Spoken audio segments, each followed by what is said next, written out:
Hello and welcome everyone. My name is Richard Johnson and I'm a lecturer in the School of Politics at Queen Mary. Since the 1990s, the UK Constitution has undergone profound transformation. The new Labour and Conservative Liberal Democrat governments implemented highly consequential structural changes to the British system of governance. The gist of these reforms was to weaken the power of the UK Parliament by creating devolved governments, strengthening judicial power, and relying increasingly on referendums. At the local level, various patchwork experiments with reform were rolled out. Vernon Bogdanor, who will be speaking at this conference tomorrow, wrote in his 2009 book, The New British Constitution, that the constitutional reforms since 1997, together with Britain's membership of the European Union, have served to provide us with a new British constitution.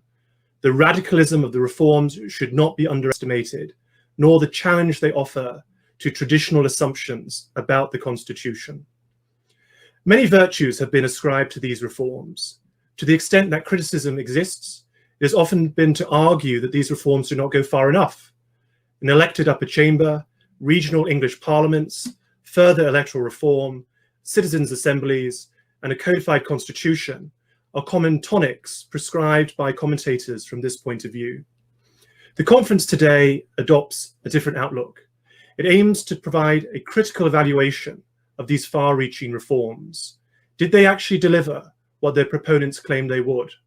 Have they in fact improved governance or added further complication? Have they helped to unite the kingdom or have they driven further division? Did they enhance or obscure accountability?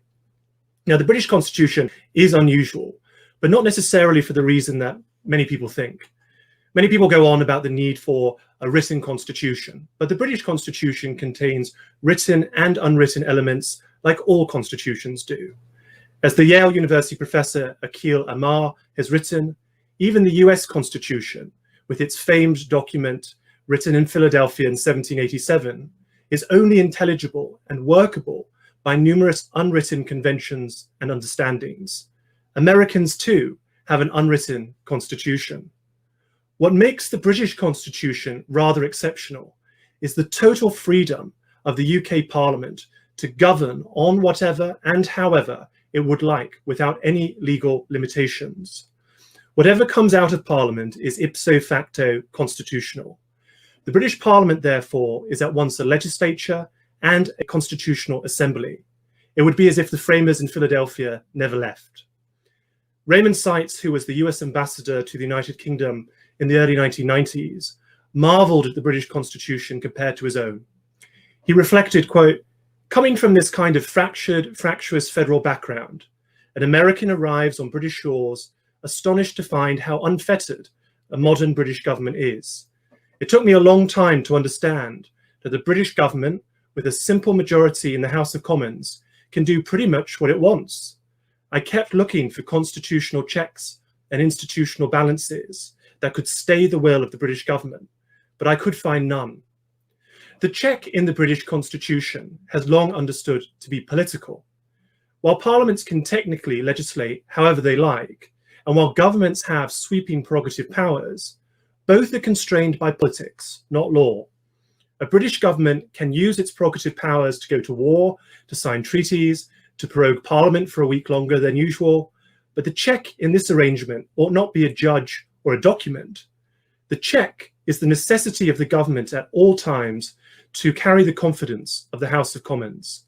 At any moment, if MPs feel that the government has gone too far, in one simple act, a vote of no confidence, MPs can bring down a government. And then election becomes a way in which a check is exercised against MPs. If the MPs were wrong, it would be for the British public to have their final verdict in the pursuant general election. This is a profoundly democratic system. Commentators who bang on about an unelected House of Lords or a hereditary head of state with banalities like, come on, this is the 21st century, need to go back and read their budget.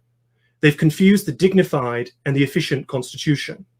It is precisely because the House of Lords and the monarchy are incompatible with modern democratic values that they pose no serious threat to the popular will expressed through the House of Commons.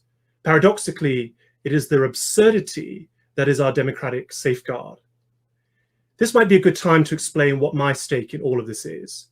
My formal title is Lecturer in US Politics and Policy, and you may be wondering why a US politics lecturer is convening a conference on the UK Constitution, and it's a reasonable question to ask. My academic research focuses on how political institutions and structures in the United States distort policy outcomes in ways that often disadvantage working class people and racial minorities. As I wrote in my book, The End of the Second Reconstruction, the ultimate power of the Supreme Court, strong bicameralism, and strong federalism have all worked to limit the capacity of the US government to deliver transformative social policy that would benefit working class people and racial minorities across the United States. As comparative political scientists Juan Linz and Alfred Stepan have demonstrated, the United States has an unusually high number of veto players. A veto player refers to a political institution whose consent is required for the enactment of legislation. In the British Constitution, there is in practice one effective veto player, a majority in the House of Commons. In the US Constitution, there are as many as 5 veto players. Compare the challenges of implementing public health insurance in these two systems. To socialize the entire healthcare system in the United Kingdom, the Attlee government needed to overcome just one veto player, a majority in the House of Commons.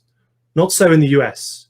In 2009, Barack Obama embarked on a much more modest reform, expanding the Medicaid public health insurance program to those earning 138% or less of the federal poverty line. As Jamila Michener, a speaker tomorrow at the conference, has chronicled in her book, Fragmented Democracy, Medicaid expansion was a policy designed to provide public health insurance to millions of working class people. This proposal passed the House of Representatives, veto player 1. By a single vote, it passed the Senate, and it received Obama's signature, veto player number 3. But then it came into contact with the Supreme Court, veto player number 4. The court ruled that it was unconstitutional for the government to force states to expand the Medicaid program. The expansion of healthcare, therefore, became contingent on the acceptance of state governments, veto player number 5. As Pablo Beramendi once said, federalism is a breeding ground for political and economic opportunism, and this was no exception. Federalism threw up racialized structural barriers to the expansion of Medicaid, and nearly half of African Americans lived in states where their governors had refused to expand public health care. What puzzles me about the constitutional reform debate in Britain is that some of the staunchest advocates of introducing more veto players in the British system identify as being on the left of politics. The Attlee, Wilson, and Callaghan governments understood that the old British Constitution, with its absence of codified checks and balances, provided enormous possibilities for a democratic socialist party, a party which could secure a bare majority in the lower chamber of parliament, and it was only thanks to first past the post that such a majority was even possible, could rule the country with virtually no limitations whatsoever.